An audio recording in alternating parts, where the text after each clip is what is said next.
First of all, welcome to the Mill Valley Film Festival. Glad to have you here and the film. Tell us, why did you direct this particular film? And then working with the actors, what connections did you develop with them?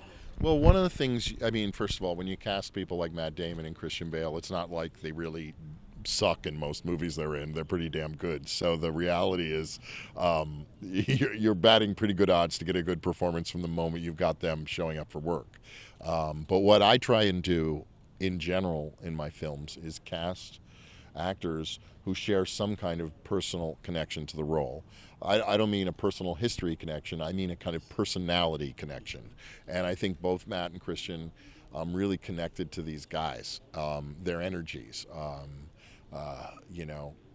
Matt's not just an actor, he's a writer, he could be a director, he's a businessman, he's been a movie star for 20 years. He knows the business, and in that sense understands and could connect, I think, with what it was like to be Carroll Shelby, who, many people don't know, but Carroll Shelby was a fierce racer and had won Le Mans and had won many races, and in 1959 discovered he had a heart defect and couldn't race anymore.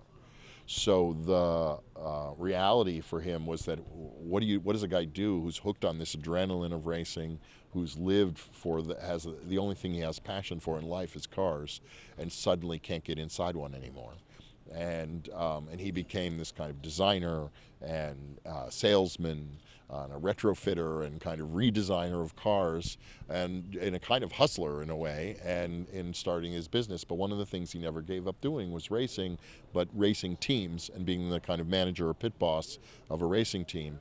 And in this case, Ken Miles was someone he knew really well, who was an equally interesting character in that Ken Miles fought in the Battle of Normandy, speaking of Saving Private Ryan, and he came to this country with his wife and son, and was struggling, but wanted to be a race car driver.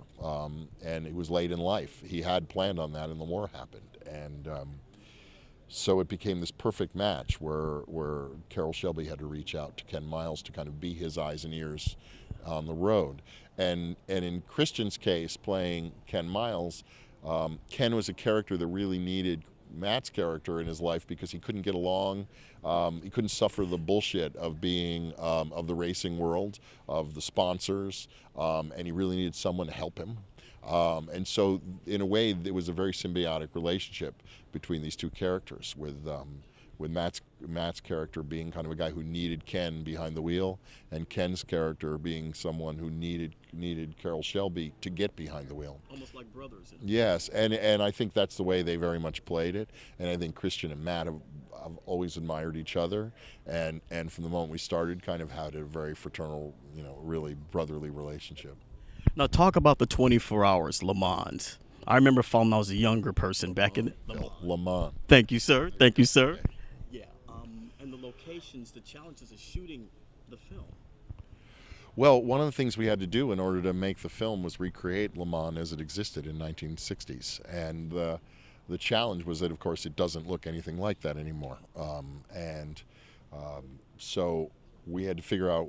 We did tremendous amounts of research. Obviously, there's footage from the period, and Le Mans consists basically of 8.5 miles of French country road, and then a large old-style grandstand. We built the grandstand in Southern California, and we found and matched all the pieces of road that are as close as anyone will ever get to matching the actual roads of Le Mans in Georgia.